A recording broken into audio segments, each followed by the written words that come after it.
নলুয়া থেকে গোড়ায় যাওয়ার আগে এই রাস্তার দৃশ্যটা অনেক সুন্দর।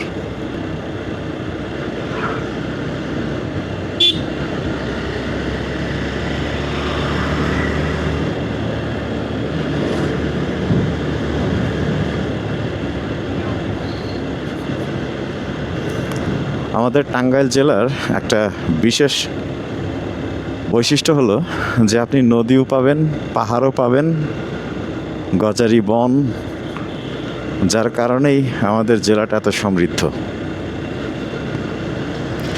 এবং প্রচুর পরিমাণ প্রবাসী থাকার কারণে যথেষ্ট পরিমাণ রেমিটেন্সের টাকাও কিন্তু আসে।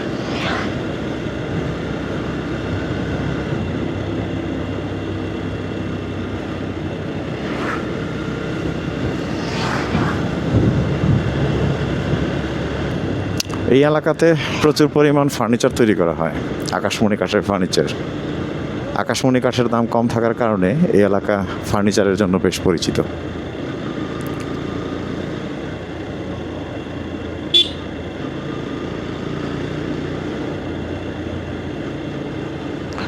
দেখতে পাচ্ছেন প্রচুর পরিমাণ ফার্নিচার তৈরি হচ্ছে, সবগুলো আকাশমণি কাঠের ফার্নিচার।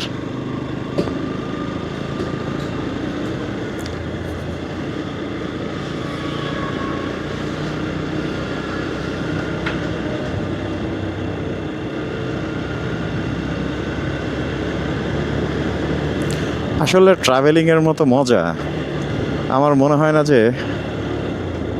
দেখেন এদিকের দৃশ্যটা কত সুন্দর, মানে যত দূর চোখ যাবে ঘন জঙ্গল, তার সাথে সবুজ প্রকৃতি। যেটা বলছিলাম যে আসলে একটা পুরুষের জন্য ট্রাভেলিংয়ের মতো মজা আর দ্বিতীয়টা নাই। যদিও এখন একা একাই রাইড করতে হয়, সামনে চিন্তা ভাবনা আছে যে যখন ট্রাভেলিংয়ে বের হব, আপনারা যদি কেউ ইচ্ছা পোষণ করেন তাহলে আমার সাথে আপনারাও থাকবেন এবং কমেন্ট করেন যে পরবর্তী মোটো ব্লগ কোথায় করা যায় এবং আপনারা কে কে আমার সাথে যুক্ত হতে চান।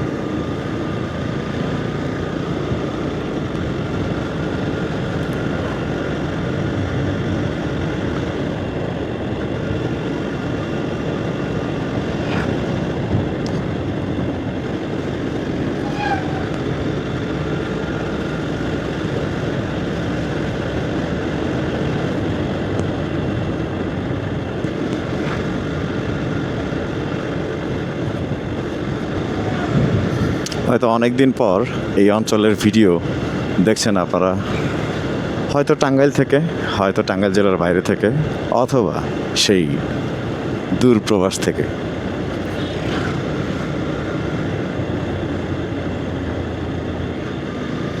আপনাদের অনুরোধে অপরূপ টাঙ্গাইল আরও সুন্দর সুন্দর জায়গার ভিডিও নিয়ে আসবে। আমরা সেই 2015 সাল থেকে আপনাদের সাথে আসি। টাঙ্গাইল জেলার ইতিহাস, সংস্কৃতি, সৌন্দর্য আমরা প্রতিনিয়তই আমাদের ক্যামেরাবন্দি করে আপনাদের সামনে তুলে ধরছি।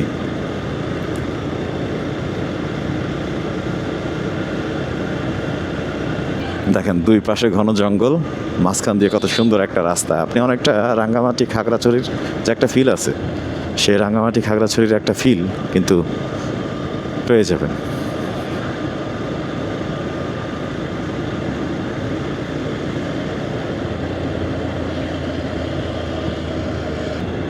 দেখেন কত সুন্দর একটা দৃশ্য।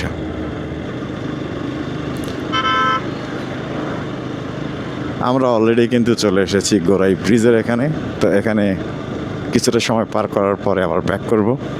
এই এলাকাতে বর্তমানে মিল, ইন্ডাস্ট্রি এবং বড় বড় ভবনের পরিমাণ কিন্তু অনেক, কারণ ঢাকার বেশ নিকটবর্তী একটা অঞ্চল এবং জমির দামও এখন পর্যন্ত বেশ সহজলভ্য, যার কারণে অনেক ইন্ডাস্ট্রি কিন্তু গড়ে উঠেছে এই অঞ্চলে।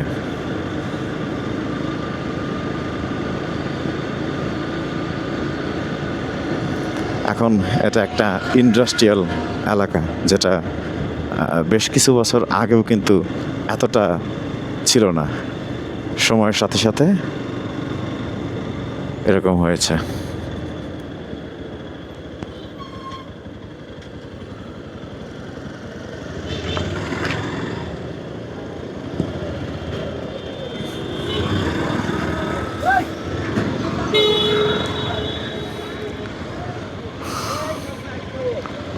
তো আমাদের ডেস্টিনেশন হাঁচুভাঙ্গা এই টোল প্লাজা পর্যন্তই। পরবর্তীতে নতুন কোনো অঞ্চলের ভিডিও নিয়ে হাজির হব।